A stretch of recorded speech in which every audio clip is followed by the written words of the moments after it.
Chapter 3. Conceal your intentions. Keep people off balance and in the dark by never revealing the purpose behind your actions.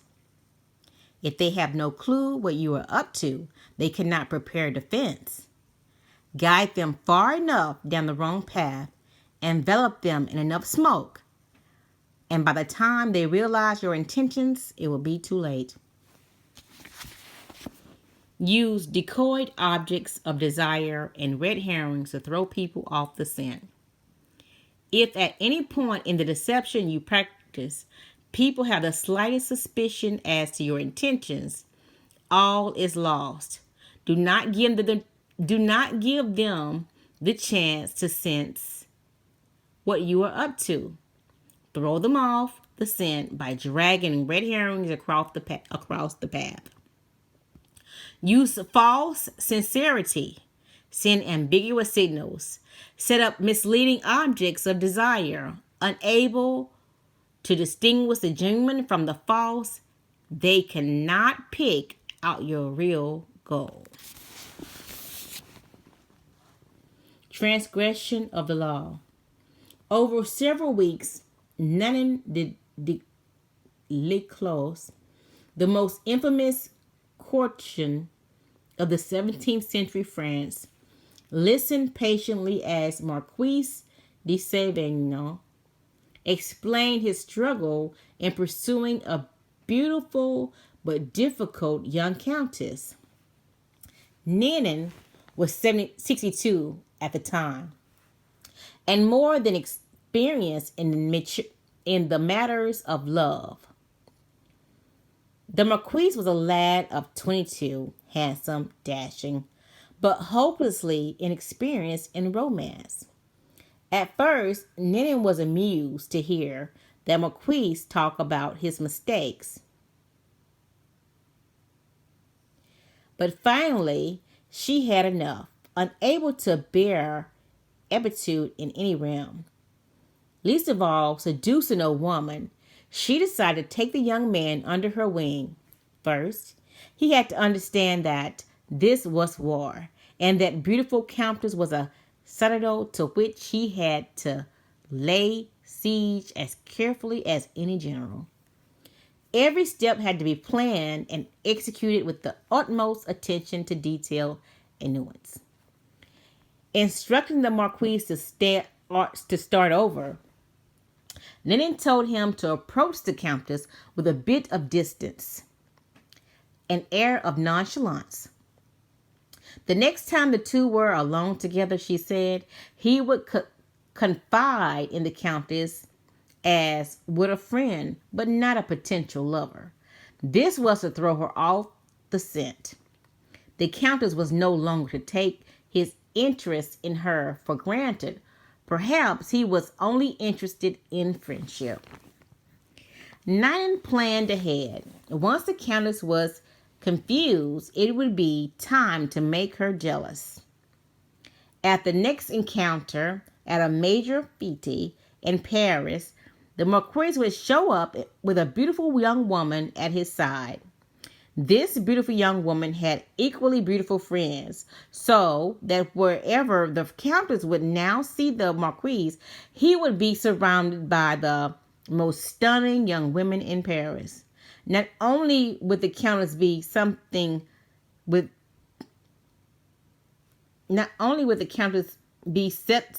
with jealousy, she would come to see the Marquis as someone who was desired by others. It was hard for Nanin to make the Marquis understand, but she patiently explained that a woman who was interested in a man wants to see that other women are interested in him too.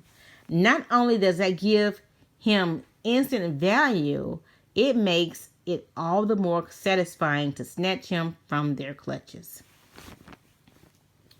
Once the Countess was jealous but intrigued, it would be time to beguile her. On Nanin's instructions, the Marquis would fail to show up at a fair where the Countess expected to see him. Then suddenly he would appear at saloons he had never frequented because but that frequented before, but that the Countess attended often. She would be able to predict his moves. All of this would push her into the state of emotional confusion that is a prerequisite for successful seduction. These moves were executed and took several weeks. Ninan monitored that Marquis's progress. Through her network of spies, she heard how the Countess would laugh a little harder at his wittiness, listen more closely to his stories. She heard that the Countess was suddenly asking questions about him. Her friends told her that at social affairs, the Countess would often look up at the Marquis, following his steps. Ninan felt certain that the young woman was falling under his spell. It was a matter of weeks now, maybe a month or two. But if all went smoothly, the citadel would fall. A few days later, the Marquis was at the Countess' house. They were alone. Suddenly, he was a different man. This time, acting on his own impulse rather than following Ninan's instructions. He took the Countess' hand and told her he was in love with her. The young woman seemed confused, a reaction he didn't expect. She became polite, then excused herself. For the rest of the evening, she avoided his eyes and not there to say goodnight to him. The next few times he visited, he was told she was not at home. When he finally admitted him again, the two felt awkward and uncomfortable with each other. The spell was broken. Interpretation. Ninan de Leclos knew everything about the art of love.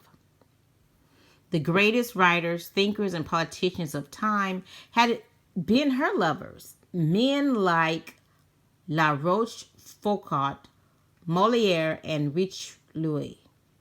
Seduction was a game to her and to be practiced with skill.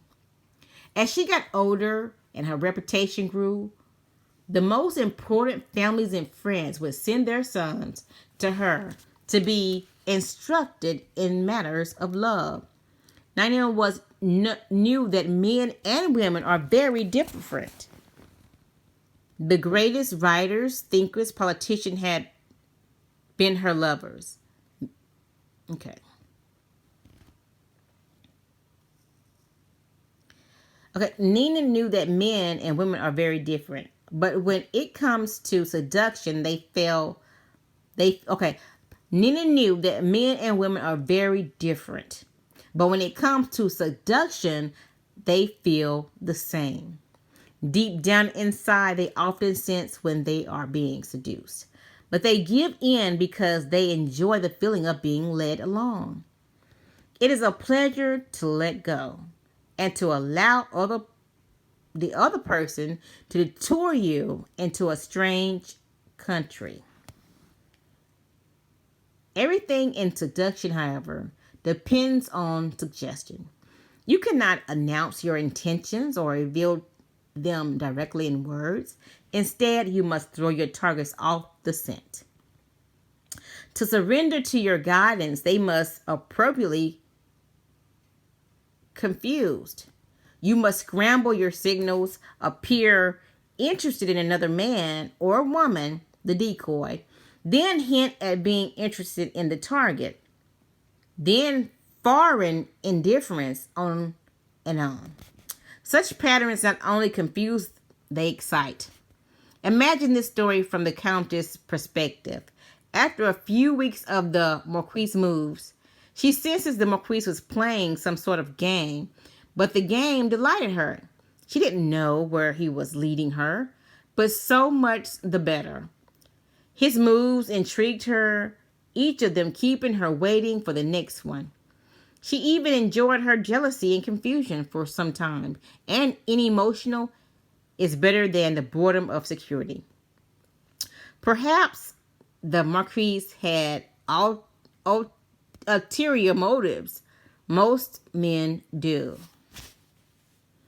But she was willing to wait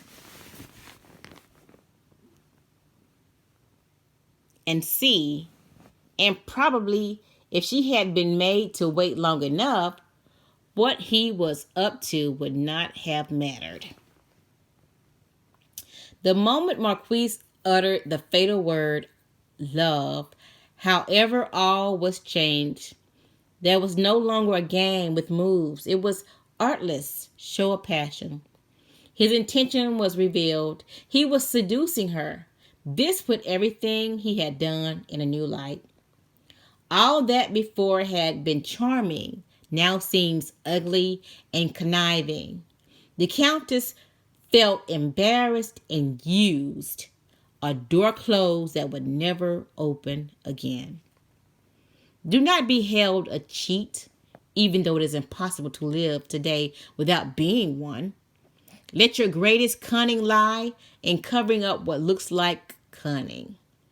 Baltar Garcia, 1658. Observation of the law.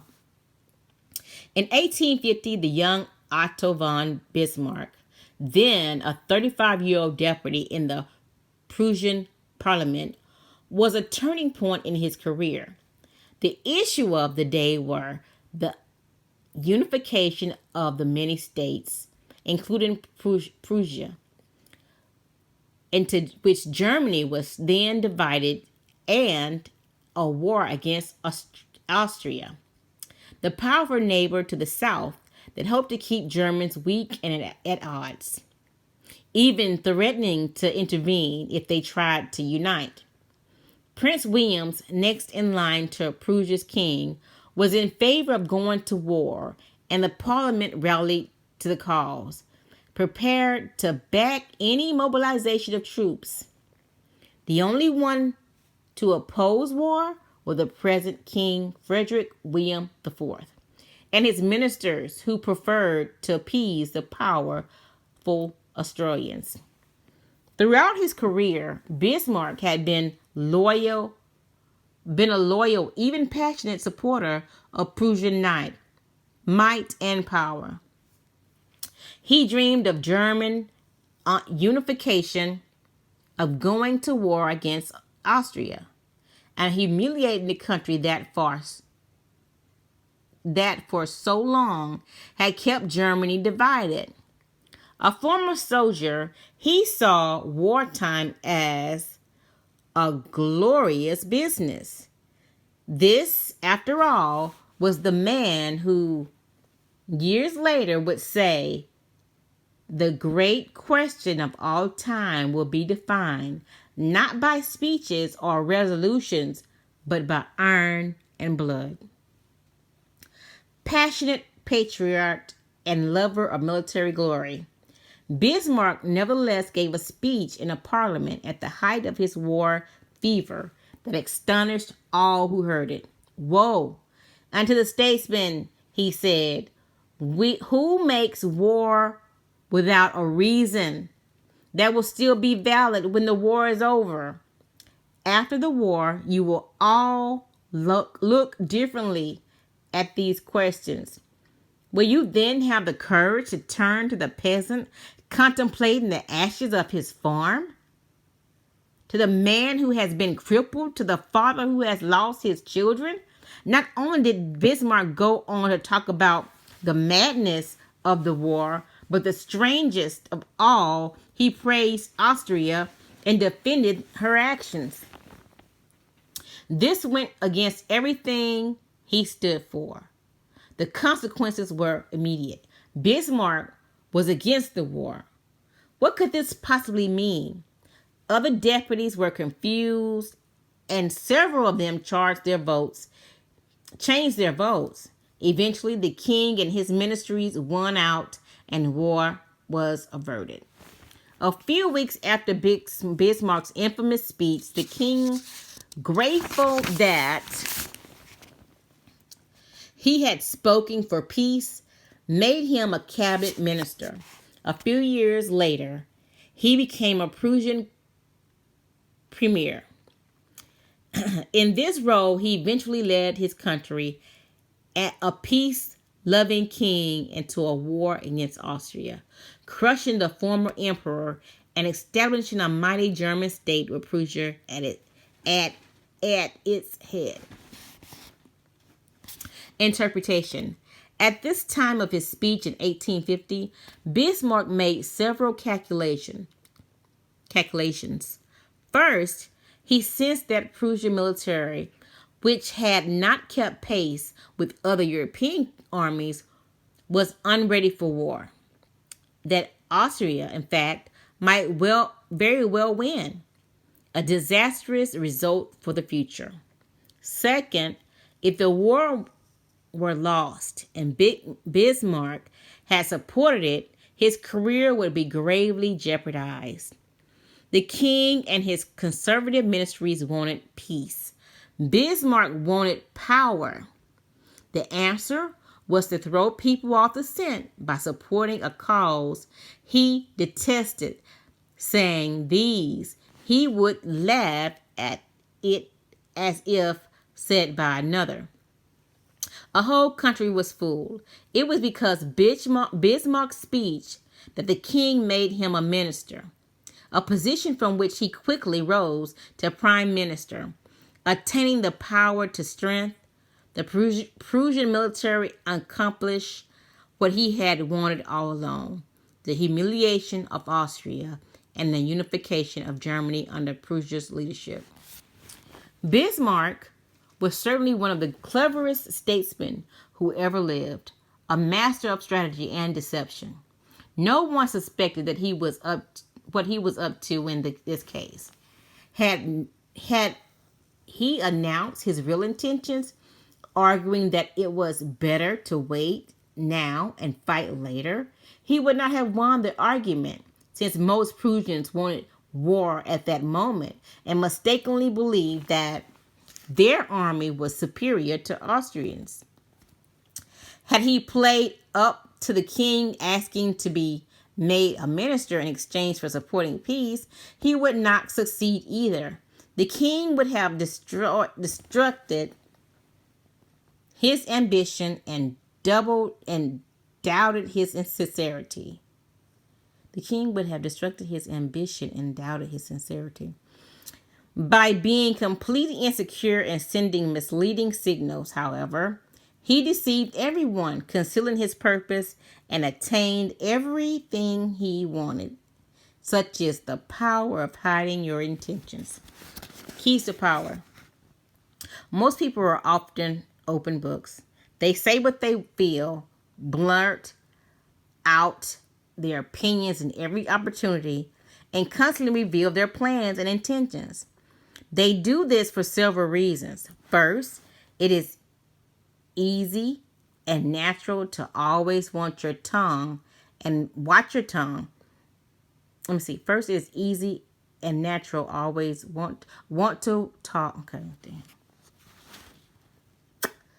Keys to power. Most people are open books. They say what they feel, blurt out their opinions at every opportunity, and constantly reveal their plans and intentions. They do this for several reasons.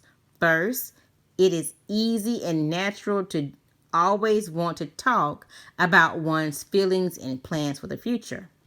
It takes effort to control your tongue and monitor what you reveal. Second, many believe that by being honest and open, they are winning people's hearts and showing their good nature. They are greatly deluded. Honesty is actually a blunt instrument, which bloodies more than it cuts. Your honesty is likely to offend people. It is much more prudent to tailor your words, telling people what they want to hear rather than the coarse, ugly truth of what you feel or think. More important, by being unabashedly open, you make yourself predictable and familiar, that it is almost impossible to respect or fear you. And power will not accrue to a person who cannot inspire such emotions. If you yearn for power, quickly lay honesty aside and train yourself in the art of concealing your intentions. Master the art and you will always have the upper hand. Basic to the ability to conceal one's intentions is a simple truth about human nature. Our first instinct is to always trust appearances. We cannot go around doubting the reality of what we see and hear. Constantly imagine that appearances conceal something else would exhaust and terrify us. This fact makes it relatively easy to conceal one's intention. Simply dangle an object you seem to desire, a goal you seem to aim for in front of people's eyes, and they will take the appearance for reality. Once their eyes focus on the decoy, they will fail to notice what you are really up to. In seduction, set up conflicting signals such as a desire and indifference. And you not only throw them off the scent, you inflame their desire to possess you. A tactic that is often ineffective in setting up a red herring is to appear to support an idea or a cause that is actually contrary to your own sentiments. Bismarck used this to great effect in his speech in 1850. Most people believe you have experienced a change of heart, since it is unusual to play lightly with something as emotional as one's opinions and values. The same applies for any decoy object of desire. Seems to want something in which you are actually not at all interested in, and your enemies will be thrown off the scent, making all kinds of errors in their calculations. During the War of Spanish Succession in 1911, the Duke of Marlborough, head of England army, wanted to destroy a key French fort because it protected a vital thoroughfare in France. Yet he knew that if he destroyed it, the French would realize that he wanted to advance down that road. Instead, then he merely captured the fort and the garrisoned it with some of his troops, making it appear as if he wanted it for some purpose of his own. The French attacked the fort, and the Duke let them recapture it. Once they had it back, though, they destroyed it, figuring that the Duke had wanted it for some important reason. Now that the fort was gone, the road was unprotected, and Marlborough could easily march into France. Use this tactic in the following manner. Hide your intentions, not by closing up with the risk of appearing secretive and making people suspicious, but by talking endlessly about your desires and goals, just not your real ones. You will kill 3 birds with 1 stone. You appear friendly and open and trusting. You conceal your intentions, and you send your rivals on time, consuming wild goose chases. Another powerful tool in throwing people off the scent is false sincerity. People easily mistake sincerity for honesty. Remember, their first instinct is to trust appearances. And since they value honesty and want to believe in the honesty of those around them, they will rarely doubt you and see through your act. Seemingly to believe what you say give your words great weight. This is how Iago deceived and destroyed Othello. Given the depth of his emotions, the apparent sincerity of his concerns about Desdemona's supposed infidelity, how could Othello distrust him? This is also how the great con artist Yellow kid whale pulled the wool over Sucker's eyes, seeming to believe so deeply in the decored objects he was dangling in front of them, a phony stock-totted racehorse. He made it reality hard doubt. It's important, of course, not to go too far in this area. Sincerity is a tricky tool. Appear overpassionate and raise your suspicion. Be measured and believable, or your ruse will seem the put on that it is. To make your false sincerity an effort weapon in concealing your intentions, expose a belief in honesty and forthrightness as important social values. Do this as publicly as possible. Emphasize your position on the subject by occasionally divulging some heartfelt thought, the only one that is actually meaningless or irrelevant, of course. Napoleon's minister Talleyrand was a master at taking people into his confidence by revealing some apparent secret. This foreign confidant, a decoy, would then elicit a real confidence on the other person's part. Remember, the best deceivers do everything they can to clock their requisite qualities. They captivate on air of honesty in one area to disguise their dishonesty in others. Honesty is merely another decoy. Honesty is merely another decoy in their arsenal of weapons. Deception is always the best strategy. But the best deceptions require a screen of smoke to distract people's attention from your real purpose. The bland exterior, like unreadable poker faces, is often the perfect smokescreen. Hiding your intentions behind the comfortable and familiar. If you lead the sucker down a familiar path, he won't catch on when you lead him into a trap.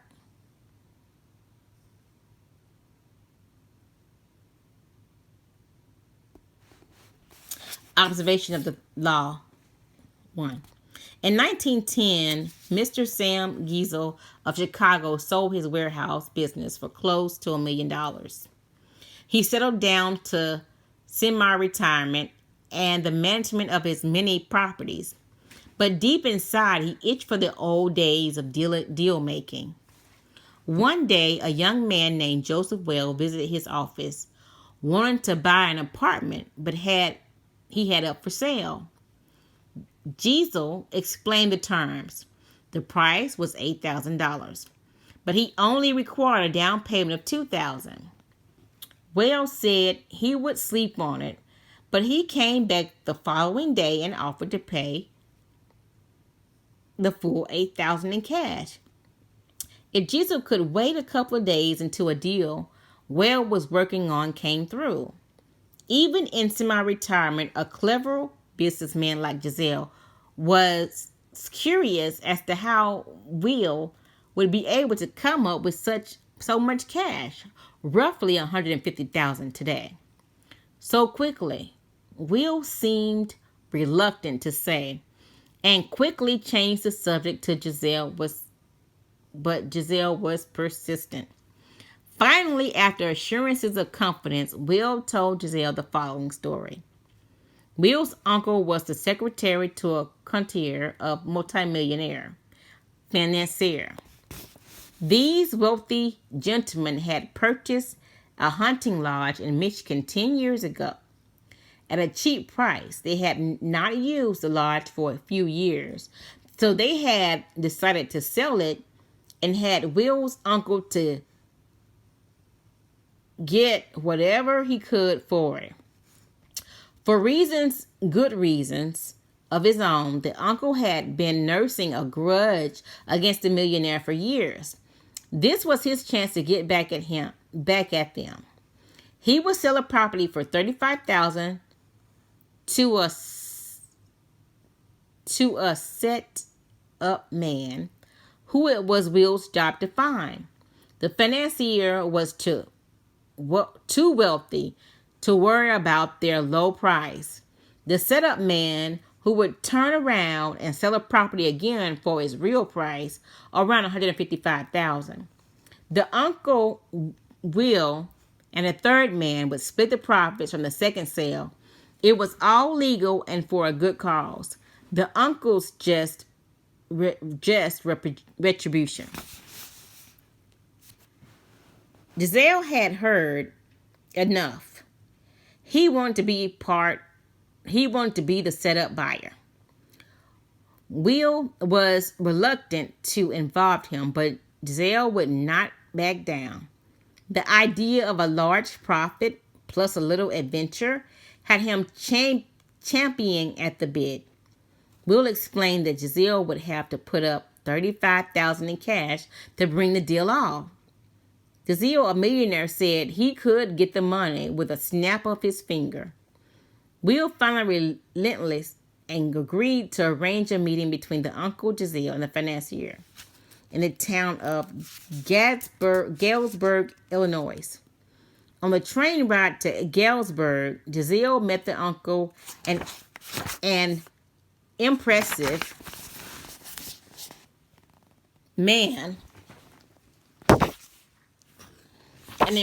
man with whom he had avidly discussed business. Will also brought along a companion, a somewhat paunchy man named George Gross. Will explained to Giselle that he himself was a boxing trainer, that Gross was one of the promising prize fighters he trained, and that he asked Gross to come along to make sure the fighter stayed in shape. For a promising fighter, Gross was unimpressive looking. He had gray hair and a beer belly. But Giselle was so excited about the deal, he didn't really think about the man's flabby appearance. Once in Galesburg, Will and his uncle went to fetch the financier, while Giselle waited in a hotel room with Gross, who promptly put on his boxing trunks. As Giselle half watched, Gross began to shadow box. Distracted as he was, Giselle ignored how badly the boxer wheezed after a few minutes of exercise, although his style seemed real enough. An hour later, Will and his uncle reappeared with the financier, an impressive, intimidating group of men.